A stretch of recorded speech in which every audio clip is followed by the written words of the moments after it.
बंधु माने आजिर एही कार्यक्रम को आपण मानकु स्वागत। आजिर एही कार्यक्रमटी सिंह राशि व्यक्ति विशेष मानक पई बहुत गुरुत्वपूर्ण अटे, बहुत ही खास अटे। कारण भाग्यर एक नूतन खेल आरंभ होईछि। आगामी 7 दिन मध्यरे आपणकर 3टी प्रमुख स्वप्न सत हेबाकु जाउछि। तथापि सतर्क रुहंतु। मंगल, शनि, बुध एवं शुक्र एही 4टी ग्रह एकत्रित होई गुरुत्वपूर्ण अस्थिरता सृष्टि करुछंती। एही 7 दिनर अवधि मध्यरे आपण 2टी बड़ झटकार सम्मुखीन हेबाकु जाउछंती। आपणको अत्यंत सतर्कतार सहित चलिबाकु पड़िबो। सतर्कतार सहित प्रत्येक पदक्षेप नेबाकु पड़िबो। कारण वर्ष वर्ष धरी आपणकर जीवन संपूर्ण भावरे जड़ित। आपण आपणकर कठिन परिश्रमर फल पाई पारु नाहंती किंबा आपणको आपणको भाग्यर समर्थन मिलु नाही। किंतु वर्तमान शेषरे ईश्वर आपणकर प्रार्थना शुणिछंती। जेतेबेले ईश्वर दियंती से प्रचुर परिमाण रे दियंती एवं वर्तमान आपणकर पाळी। तेणु एही 7 दिन किपरि रहिबो, ग्रह एवं नक्षत्र मानकर गोचर कोन रहिछि, मु आपणको ए विषय विस्तार भावरे कहिबी। सतर्कता अवलंबन करिबा अत्यंत जरूरी। कारण जेतेबेले आपण एही 7 दिन मध्यरे घटिबाकु थिबा अप्रत्याशित घटना विषय सुनिबे, आपणकर हृदय मध्य आशंकारे धड़धड़ करिबा आरंभ करिबो। बंधु माने यह कोनोसी साधारण समय नुहे। जदिओ खुशी निश्चित भावरे आसुछि, किंतु यह परे अनेक अशुभ घटना मध्य आसुछि। एही घटना गुड़िक प्रति सतर्क रहिबा अत्यंत गुरुत्वपूर्ण। कारण केतु वर्तमान आपणकर लग्न रे गोचर करुछंती। लग्न रे केतुंकर उपस्थिति आपणक पई विभिन्न प्रकार जटिलता सृष्टि करिवो। बहुत समय धरी यह आपणको छोट छोट जिनिस पई मध्य संघर्ष कराउछि, किंतु समय एबे आसीछि एक गुरुत्वपूर्ण मुहूर्त जोठारे आपण राजा हेबाकु जाउछंती एवं राजारू दरिद्र मध्य होई पारंती। जेहेतु एही मुहूर्त अत्यंत गुरुत्वपूर्ण, तेणु एहाको अत्यंत सम्मानर सहित व्यवहार करिबा अत्यंत जरूरी। तेणु बंधु माने वीडियो को ध्यानर सहित शेष पर्यंत देखंतु। कारण एही आगामी 7 दिन आपणको पई अत्यंत गुरुत्वपूर्ण हेबाकु जाउछि। कोनोसी परिस्थिति रे एहाको हालुका भाबरे नेबार भूल करंतु नाही। एही वीडियो रे मु आगामी 7 दिन पई एक व्यापक राशिफल कहिबाकु जाउछि। मु आपणको आपणको जीवनर प्रत्येक दिग, आपणकर आर्थिक, पारिवारिक, बंधु, ऋण, शत्रु, क्यारियर, व्यवसाय एवं चाकरी विषय विस्तृत सूचना प्रदान करिबी। बंधु माने एही 7 दिन आपणकर जीवनर आगामी 7 वर्षर मूलदुआ पकाइबो। तेणु बंधु माने वीडियोटी आपणको पई अत्यंत गुरुत्वपूर्ण अटे। तेणु प्रथमे मु अनुरोध करुछि जे जदि आपणकर सिंह राशि होइथाय तो कमेंट बॉक्स रे भक्ति एवं श्रद्धार सहित जय श्री जगन्नाथ, जय मां लक्ष्मी निश्चय लिखंतु। यह सहित वीडियो को लाइक करी चैनल को सब्सक्राइब करि दियंतु। बंधु माने समय सहित ग्रह एवं नक्षत्र गुड़िक निरंतर परिवर्तन करुछंती। एही ग्रह गुड़िकर गति एवं जड़े व्यक्तिंकर जीवन पथ सहित सेमानंकर पारस्परिक क्रिया व्यक्तिंक अस्तित्वर विभिन्न दिग उपरे सेमानंकर प्रभाव पकाई थाए। एही प्रभाव शुभ किंबा अशुभ प्रभाव भागरे प्रकाशित होई पारे। जदिओ एही स्वर्गीय ग्रह गुड़िक विभिन्न प्रकार फल प्रदान करती, आमर निजर घर मध्य अनेक प्रकार शक्तिर भंडार, आमर व्यक्तिगत शक्ति से घर मध्य रही थाए। किंतु जेतेबेले अशुभ किंबा नकारात्मक शक्ति आम घरे प्रवेश करे, ग्रह गुड़िक आम सपक्षरे अछंती कि नाही ताहा कोनोसी पार्थक्य रखे नाही। फलाफल समान रही थाए। आमे जहा चेष्टा करू ताहा विपर्यस्त होइजिबो। प्रत्येक प्रयास विफलतारे शेष हेबो। आमे आमर पूर्वपुरुषंकर आशीर्वाद किंबा कुलदेवतांकर आशीर्वाद मध्य पाइबु नाही। यह व्यतीत देवी लक्ष्मी आम घर उपरे तांकर आशीर्वाद वृष्टि करिवे नाही किंबा सेठारे रहिबाकु पसंद करिवे नाही। बरं आमर घर समस्यार एक केन्द्र रे परिणत हेबो। रोग आक्रमण करिबो, घरोई कलह सृष्टि हेबो, स्वामी स्त्री मध्यरे द्वंद्व एवं जुक्ति तर्क आरंभ हेबो, भाई भाई मध्यरे सहभागी करि पारिबे नाही। तेणु बंधुगण एही समस्त समस्यार मूल आम घरे रहिछि। आमर घर सकारात्मक शक्ति रे परिपूर्ण हेबा अत्यंत जरूरी, जहा द्वारा ग्रह गुड़िक मध्य आपणक पई सकारात्मक एवं शुभ फलाफल प्रदान करिबा आरंभ करिवे। यह निश्चित करिबो जे देवी लक्ष्मी आपणक घरे वास करुछंती, तांको सहित खुशी, एकता एवं प्रेमर प्रचुरता आणुछंती। तेणु आपणको कोन करिबाकू पड़िबो, ध्यान देई सुनंतु। प्रथम पदक्षेप हेउछि आपणक घरु अदरकारी अनावश्यक जिनिस सहित अव्यवस्थित करने बंद करंतु। मध्यवित्त श्रेणीर लोक भाव आमे प्रायतः एक निर्दिष्ट अभ्यास पड़ी था। जेतेबेले आमे बजाररू जिनिस किणु आमे साधारणतः सेगुड़िक एक प्लास्टिक बैग रे घर को नहीं जाऊ एवं तापरे याको फोपाड़ी देबा परिवर्ते आमे सेही प्लास्टिक बैग को मध्य जत्नर सहित संरक्षण करू। जेतेबेले आमे एक बाक्स किंबा पात्र रे पैक होइतिबा जिनिस पाऊ सामग्री खाई सारिबा परे मध्य आमे प्रायतः पात्रटी को जत्नर सहित संरक्षण करी रखू। बाबू यह परे कामरे आसीबो।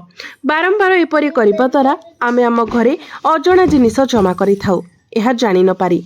एथिरे तारर छोट छोट खंड प्लास्टिक बैग खाली बाक्स धातु खंड एवं विभिन्न पुराणा भंगा किंबा क्षतिग्रस्त जिनिस रही थाए।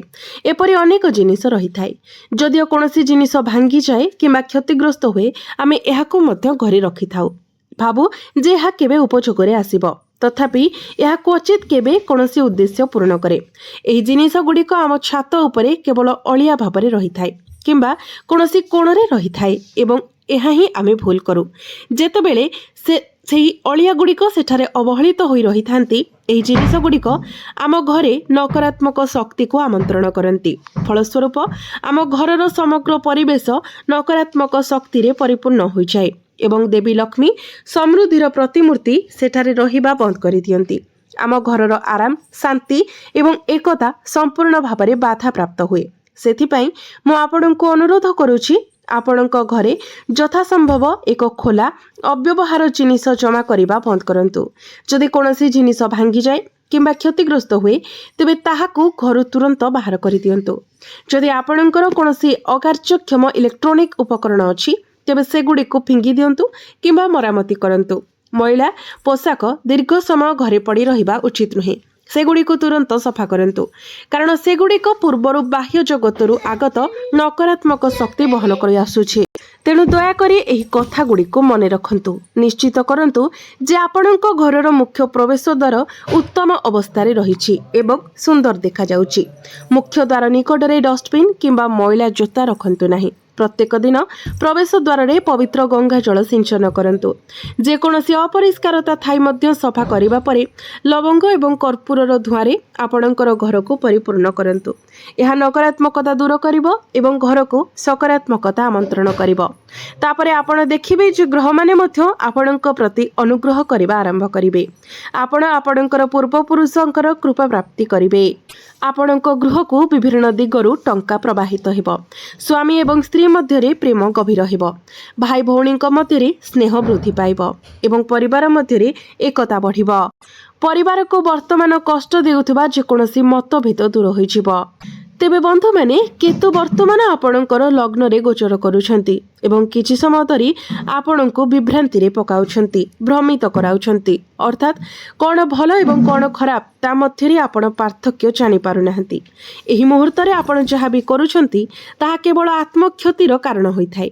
एही 7 दिन मध्यरे आपणको दूरे रहिबार सबुठारु बड़ भूल हेउछि संपूर्ण भाबरे निजे निष्पत्ति नेबा। कौनसी स्वाधीन निष्पत्ति नियंतु नाही परं प्रकृत रे कौन लाभदायक ताहा निर्णय करिबा पई जने विश्वस्त व्यक्तिंक सहित परामर्श करंतु एवं केवल तापरे निष्पत्ति नेबाको आगको बढ़ंतु। कारण केतु वर्तमान आपणक पई किछि द्वंद्व सृष्टि करूछंती। तेणु कौनसी शीघ्र निष्पत्ति नियंतु नाही। परवर्ती कथा हेउछि देवगुरु बृहस्पतिंक विषय। गुरु वर्तमान आपणकर लाभ स्थान रे गोचर करूछंती। जेतेबेले गुरु जड़े व्यक्तिर कुंडली रे लाभ भावरे गोचर करती तो लाभ अर्जन करिवार संभावना असाधारण भावरे वृद्धि पाई थाए। यार अर्थ हेउछि आपण जो क्षेत्र रे पूर्वरु कठिन परिश्रम करुथिले किंतु कोनोसे आर्थिक लाभ पाउनथिले सेठारे मध्य एबे प्रचुर परिमाण रे टंका आसीबो। अटकी रहितिबा कार्य गुड़िक सफल हेबो। आपणकर कठिन परिश्रमर अनेक गुण प्रतिफल आपण पाइबे। आपण प्रारंभिक प्रयास विनियोग अपेक्षा बहुत अधिक। एहीपरि गुरुंकर प्रभाव वर्तमान अत्यंत सकारात्मक। जेहेतु गुरु एबे निज राशि रे गोचर करबाकू जाउछंती यार सकारात्मक प्रभाव तीव्र होइछि आहुरी अधिक शक्तिशाली होइछि। फलस्वरूप लाभ अर्जन करिवार सुजोग उत्कृष्ट होइछि। जदि आपण पूर्वरु 50 टंका रोजगार करुथिले तो वर्तमान आपण 150 किंबा 200 टंका पर्यंत रोजगार करिवार संभावना अछि। तेणु आपण वर्तमान जोठारे प्रयास करूछंती सेही प्रयास गुड़िक द्विगुणित करंतु, लाभ यथेष्ट हेबो। आपण स्टॉक मार्केट रे मध्य लाभ देखिबे।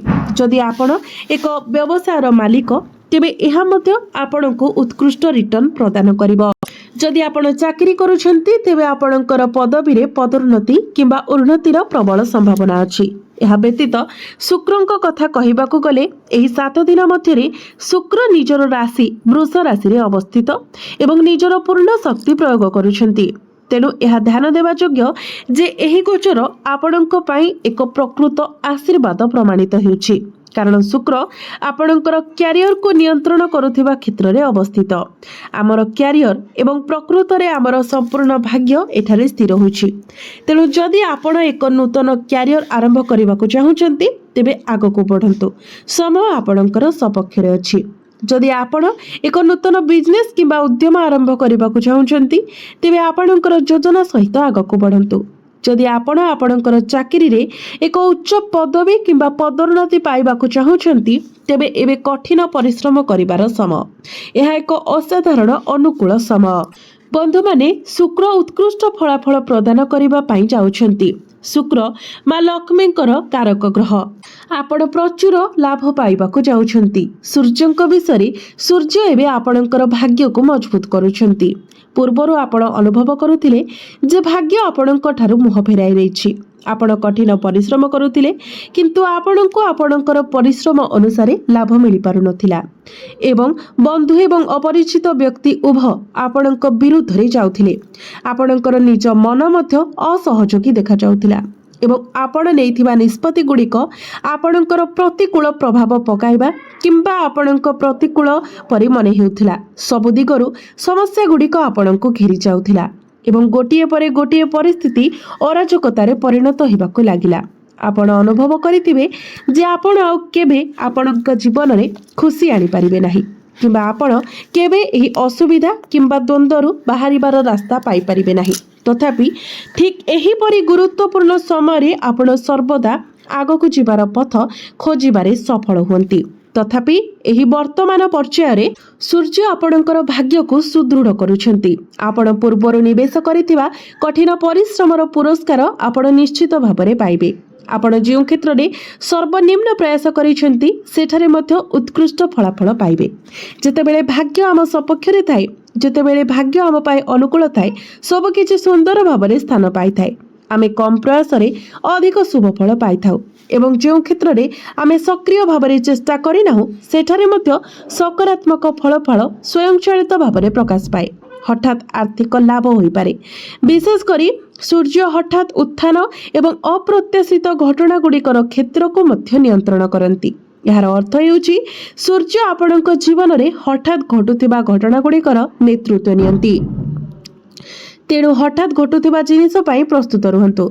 आपणଙ୍କର जीवन रे केउ प्रकारर हठात घटना घटी पारे।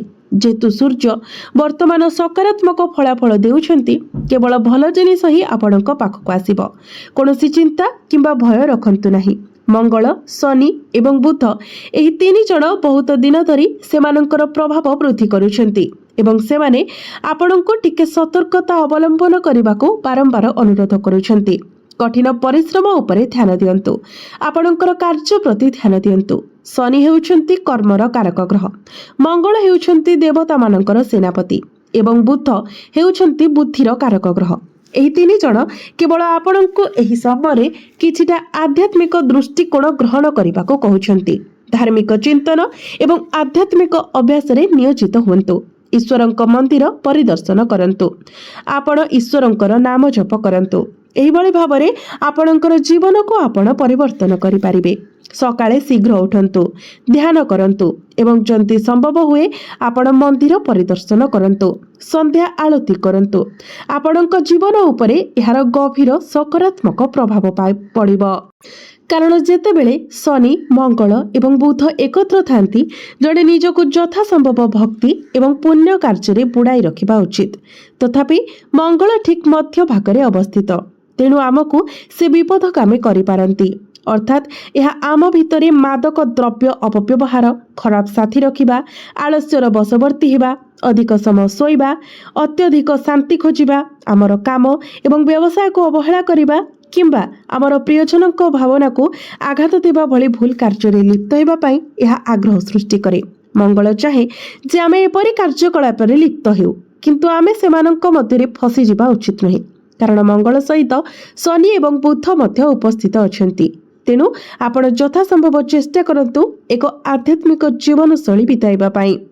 एही समय जदि कोनोसी सुजोग आपणक पाखक आसे, ताहा चाकरी किंबा आपणकर व्यवसाय सह जड़ित, आपणको संपूर्ण ध्यान देबाको पड़िबो। ध्यान को विचलित हेबा पई दियंतु नाही। ଏହା ବ୍ୟତୀତ ଅନ୍ୟମାନଙ୍କର ପରାମର୍ଶକୁ ଅନ୍ଧ ଭାବରେ ଅନୁସରଣ କରନ୍ତୁ ନାହିଁ। ଆପଣଙ୍କୁ ଏହି ସୁଯୋଗ ଗୁଡ଼ିକ ଯଥା ସମ୍ଭବ କାମରେ ଲଗାଇବାକୁ ପଡ଼ିବ।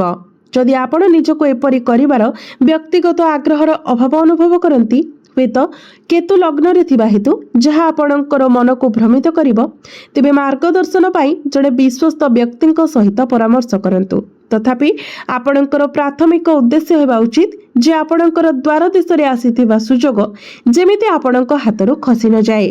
तो बंधु माने एही समय आपण ग्रह मानकु शांत करिबा पई, अधिक शुभ फल प्राप्ति करिबा पई प्रत्येक दिन काऊ एवं कुकुर मानकु रुटी किंबा बिस्कुट खाइबाकु दियंतु, माछ को अटा गुळा खाइबाकु दियंतु एवं गोमाता को सबुज चारा खाइबाकु दियंतु।